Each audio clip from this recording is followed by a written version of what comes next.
Ujungnya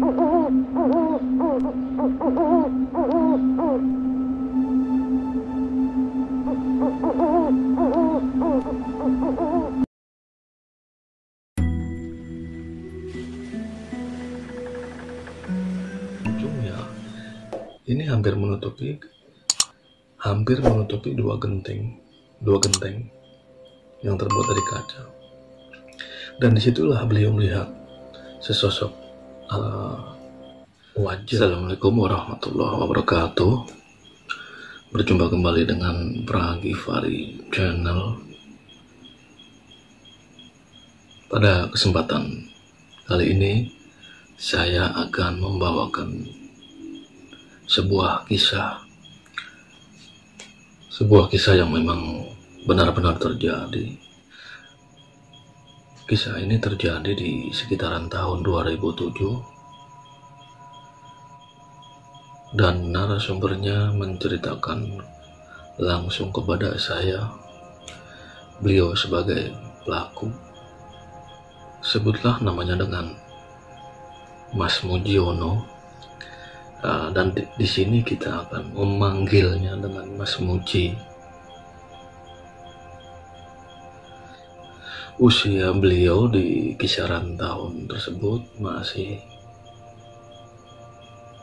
berusia sekitar 28 tahun.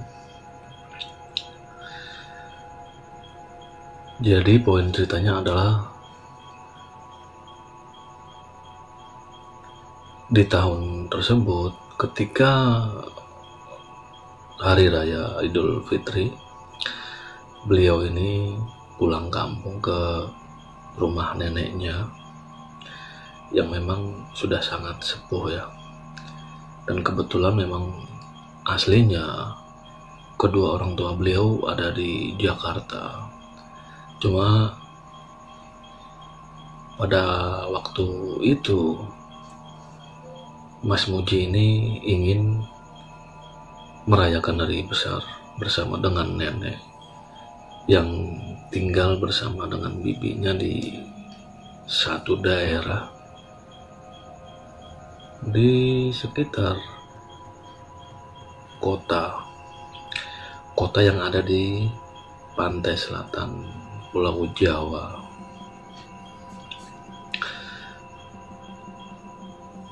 Mas Muji ini pulang dan rencananya sih akan berlibur sekitar hampir seminggu. Kemudian setelah beliau sampai ke kampung halaman, beliau ini langsung menemui sang nenek, kemudian mengutarakan niatnya. Dan yang diingat Mas Muji ini memang beliau ini pulang sesudah hari raya ya. Jadi hari raya +1 beliau pulang.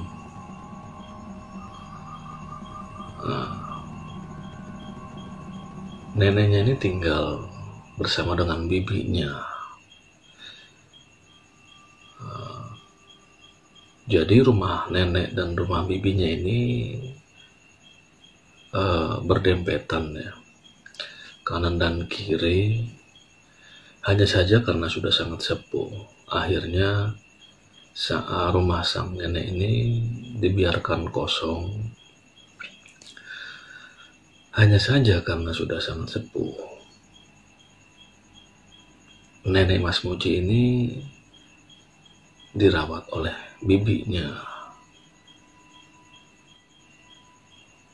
dan tinggal dengan bibi.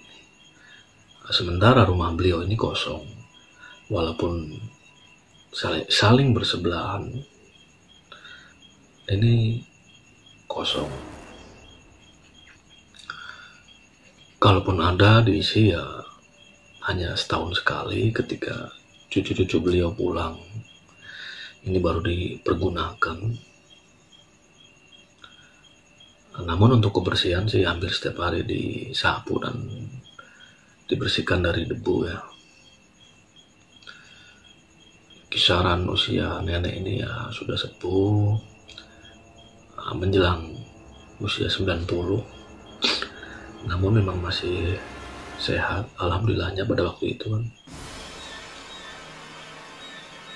Nah, kemudian singkat cerita, Mas Muji ini diberikan tempat untuk istirahat di rumah neneknya yang biasanya kosong. Jadi sudah dipersiapkan oleh bibinya, kamarnya ya, sudah dibersihkan dari beberapa hari sebelum Mas Muji ini pulang.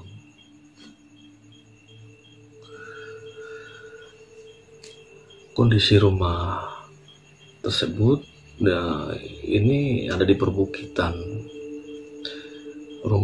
Jarak rumah antara satu dengan yang lain ini sangat jauh.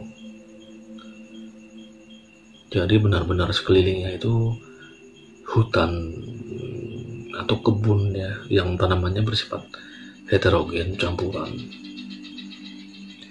Dan jika memang sudah malam menjelang, ini akan sangat sepi, akan sangat sunyi sekali. Kalaupun memang untuk keperluan ke warung ini juga sangat jauh, walaupun tidak jauh sekali, tapi memerlukan waktu yang lumayan. Usia rumah nenek beliau ini diperkirakan 50 tahun pun lebih, karena dengan arsitektur dan model bangunannya yang memang masih sangat kuno ya, walaupun memang sudah menggunakan semen dan bata merah, namun di situ terlihat sekali bahwa memang modelnya pun juga kisaran sekitar bangunan tahun 60-an ya. Jadi kejadiannya yang Mas Muji ingat itu jam sudah menunjukkan pukul 11:30 malam, dan kondisi pada waktu itu sudah sangat sepi sekali. Kantuk pun juga belum menyerang beliau. Beliau menghisap sebatang rokok sambil duduk di ruang tamu yang kebetulan memang hanya beliau sendiri pada waktu itu. Ketika selesai acara merokok, Mas Muji ini kembali lagi ke tempat tidurnya.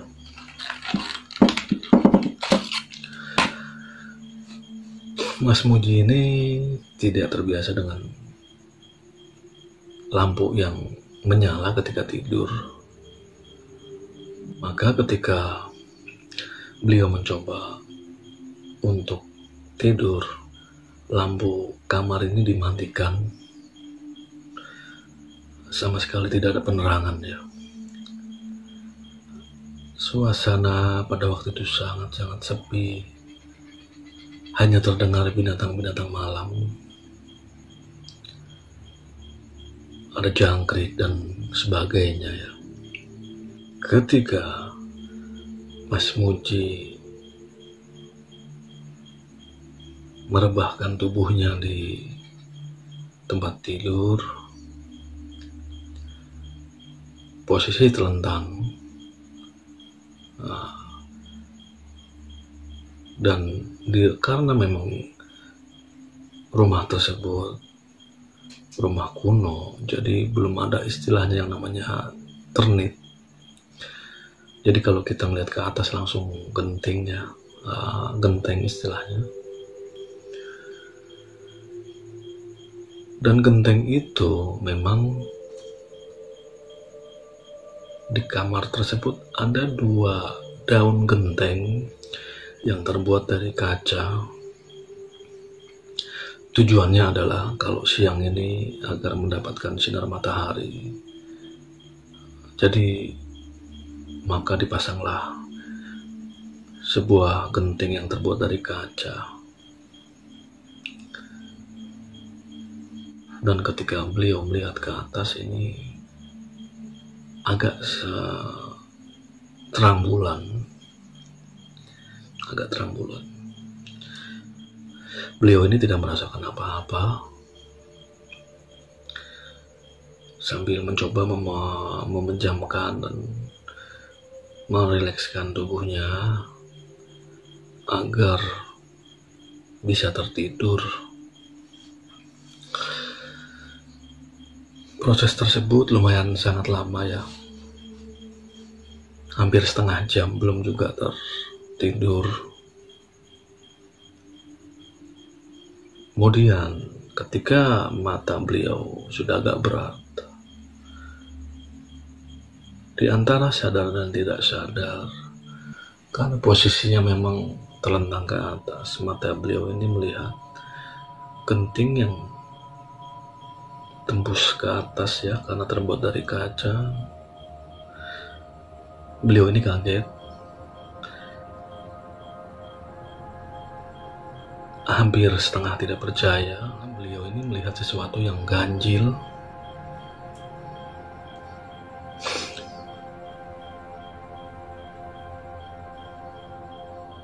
Beliau ini melihat seperti ujung kain yang naik turun, hampir menutupi genteng kaca tersebut. Naik turun, beliau ini masih belum sadar juga, masih mencerna itu apakah hal tersebut.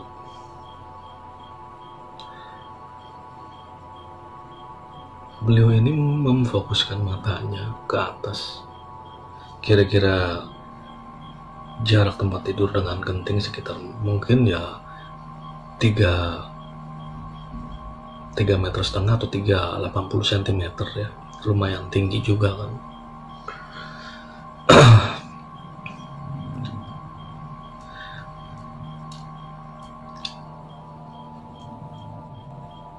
Kadang ujung kain ini naik turun, perlahan naik turun, sampai pada titik makin naik, makin ke atas.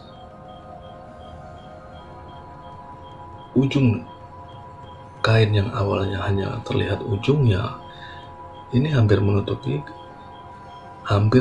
dua genteng yang terbuat dari kaca. Dan disitulah beliau melihat sesosok wajah dengan kain-kain kapas yang masih menutupi ya.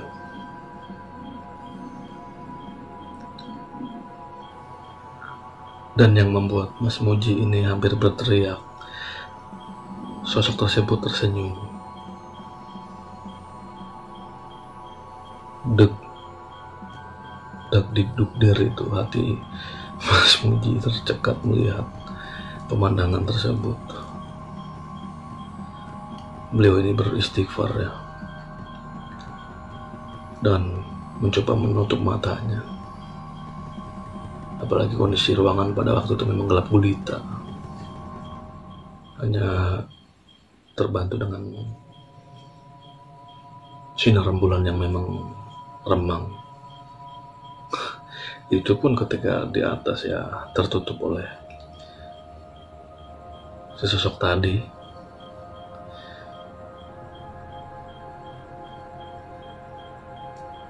Di fase ini Mas Muji masih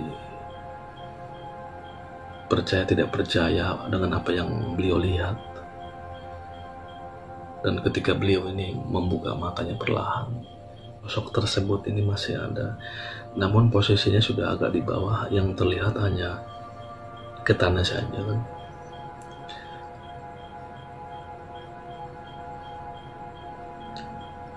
Mas Muji ini dia ingin lari dari kamar tersebut, namun memang sangat berat sekali. Seolah-olah tubuhnya memang ada yang memegang gitu. Jadi untuk bangun ini sangat berat. Dan ketika Mas Muji mau memejamkan mata, ini masih kalah cepat dengan sesosok tadi yang sekonyong-konyong seperti ciluk bah. Wajahnya ini seperti mengagetkan dari atas gitu. Dan terlihat sosok tadi itu masih tertawa, masih tersenyum ya. Nah ini di yang kedua kali ini Mas Muji benar-benar tidak berani membuka mata. Beliau hanya istighfar. Beliau sangat takut sekali dengan kondisi keringat yang sebesar-besar jagung. Beliau istighfar. Fase ini hampir dilewati sekitar setengah jam. Sungguh posisi yang sangat melelahkan bagi Mas Muji. Dan Mas Muji ini sudah tidak kuat dan kemudian akhirnya pingsan. Kemudian beliau bangun ini sudah menjelang subuh ya. Ketika suara-suara sebelum subuh ini kan ada seperti tarhim gitu ya. Nah, beliau ini bangun.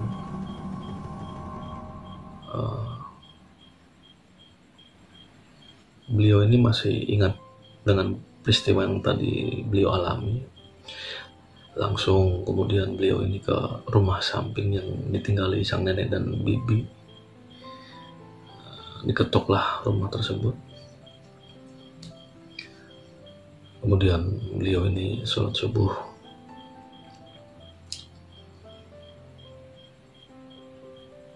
Dan besok malamnya beliau ini tidak mau tidur di rumah sang nenek yang biasanya memang kosong. Beliau ini akhirnya pindah ke rumah yang ada nenek dan bibinya.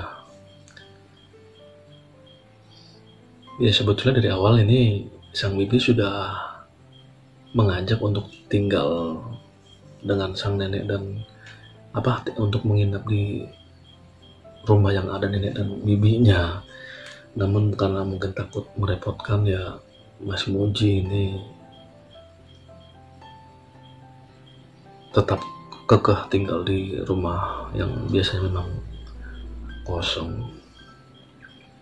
Dan ketika Mas Muji ini izin untuk menginap di rumah bibi dan yang ada neneknya ini, wajah sang bibi tidak kaget dan datar seperti biasa.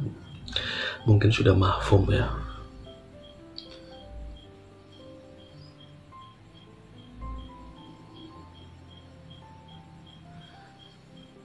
Ya kira-kira demikianlah cerita yang saya dapatkan langsung dari Mas Muji.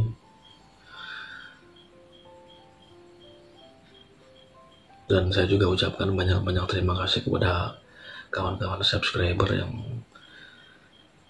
tidak bosan-bosannya mendengarkan cerita saya. Dan kiranya apa yang bisa kita petik hikmah pembelajarannya bisa kita jadikan contoh, terutama untuk saya pribadi. Dan memang sengaja saya membuat konten ini sekedar untuk hiburan, tidak ada niatan lain atau bersifat menakuti atau yang sejenisnya. Tapi ini semata-mata hanya untuk hiburan, hikmah-hikmah yang memang kalau ada bisa kita jadikan sebuah pembelajaran. Saya tutup. Wassalamualaikum warahmatullahi wabarakatuh.